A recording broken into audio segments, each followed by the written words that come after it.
देखिए, नीतीश कुमार जी पहले भी आदरणीय थे, अभी भी हैं और आगे भी रहेंगे। और हम लोगों का तो मुद्दा था कि रोज़गार मिले, नौकरियां मिले, निवेश बिहार में आए, बिहार का विकास हो, ये हम लोगों का मुद्दा रहा है। और आप लोग सब लोग जान रहे हैं कि आज हमने सुना है कि क्रेडिट लेने की बात उन्होंने कही है, तो कोई क्रेडिट क्यों ना ले। हमारे 79 विधायक हैं और उनके जो विधायक हैं वो 45 हैं, मंत्री हमारा है, विभाग हमारा है, तो हम क्रेडिट क्यों ना लें। और यही मुख्यमंत्री जी जो 2020 के चुनाव में कहते थे कहाँ से पैसा लाएगा, कहाँ से नौकरी देगा, तो हमने, आपको पता होगा कि हमारी जो सरकार बनी थी इनके नेतृत्व में, वो 9 अगस्त 2022 में बनी थी और 15 अगस्त को मुख्यमंत्री जी ने ऐलान किया था। ये किसका विजन था, ये किसकी सोच थी। तो जो मुख्यमंत्री कहता था कि यह असंभव है नौकरी देना, उसको हमने एक हफ्ते के अंदर जो है उनसे बुलवाने का काम किया, जो कहता था असंभव है।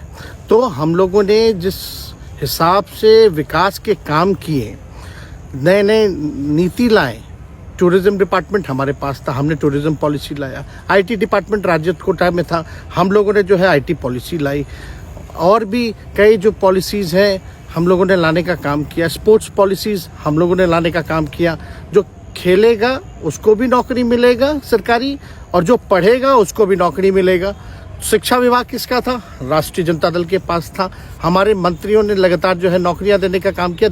और ये 17 महीने में जो काम हुआ है, ऐतिहासिक काम हुआ है, जो आज तक पूरे देश में नहीं हुआ है।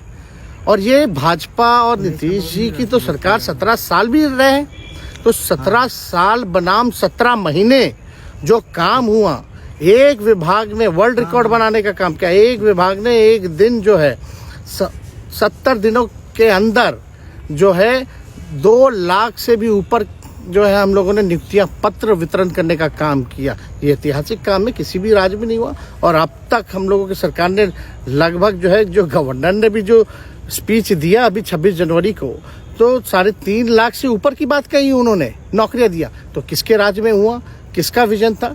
तो कहीं ना कहीं से जो लोग कहते थे कि इनके लोग काम नहीं करते थे, हम लोगों ने तो इतना इनसे करवाया जिनका कोई विजन नहीं था, जो थक गए थे, थके हुए मुख्यमंत्री थे, उनको हम लोगों ने इतना काम करवाया।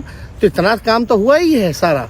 और आप लोग सब लोग जानते हैं कि जो भी बातें ये कह रहे हैं इनको खुद भी नहीं पता। हालांकि हम कोई व्यक्तिगत टिप्पणी नहीं करना चाहते हैं और हम इतना अपने लोगों को आश्वस्त करते हैं कि ना हम में गुस्सा है, ना हम में नाराज़गी है।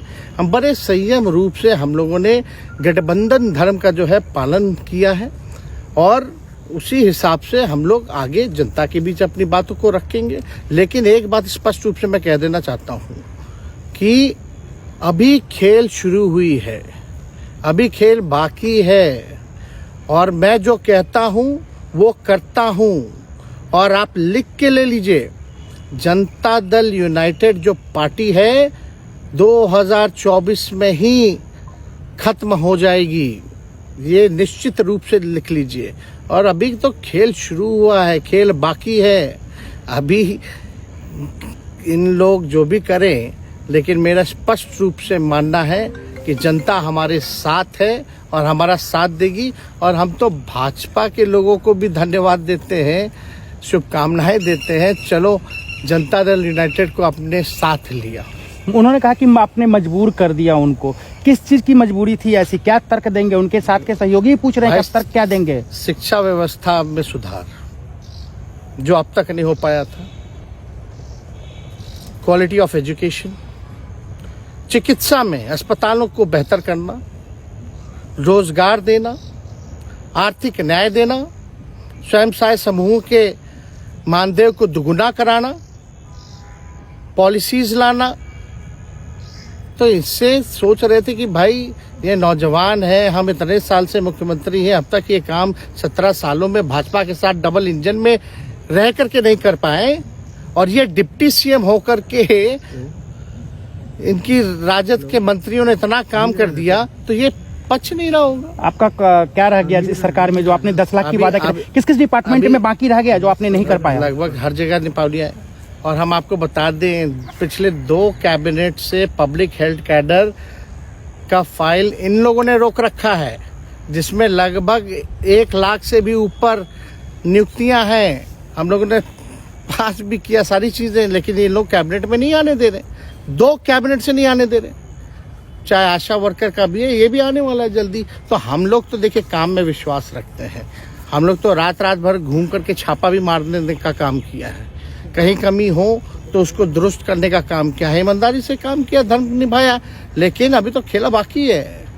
आज भले ही लोग ओथ ले लें, लेकिन कितना दिन ये लोग रहेंगे, इनको कुछ नहीं। जनता के बीच में आप क्या कह कर जाएंगे, क्योंकि आपने बड़ा सही, आपने जैसा ने कहा कि संयम बरते, आपके तरफ से अभी तक कुछ नहीं कहा गया, सरकार गिर गई, तो अब आप क्या कहेंगे, क्योंकि लोग तो आपसे उम्मीद लगाए रखे थे। सरकार हम लोगों ने बड़े उम्मीदों के साथ बनाया था, और किस उद्देश्य के साथ बनाया था वो नीतीश कुमार जी ने आपको उस समय बताने का भी काम किया।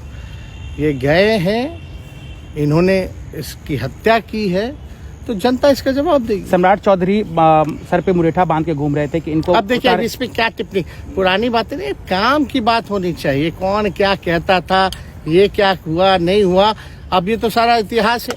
लेकिन हम तो आगे के बारे में सोच रहे हैं, और आगे यही है कि खेला भी बाकी है, और हम लोग मिल करके जो है, जो विजन के साथ आए हैं, उस विजन को हम लोग पूरा करेंगे जनता के साथ। सर एक सवाल, जिस तरीके से वो विधानसभा में भाषण दे रहे थे, जहां मंच पे जा रहे थे, कुछ ऐसे एक्टिविटी थी उनको लेकर जिसके लेकर पूरा बिहार में चर्चा था। आप क्योंकि उनके साथ कैबिनेट में रहे, उप मुख्यमंत्री रहे, हर जगह आप साथ में बैठे रहे। आप तो जान ही रहे हैं, जब नीतीश कुमार जी हमारे साथ होते थे, मंच से हम लोग बातें करते थे, तो क्या क्या नहीं बोलते थे, कितना काम कर रहे हैं, ये काम हुआ।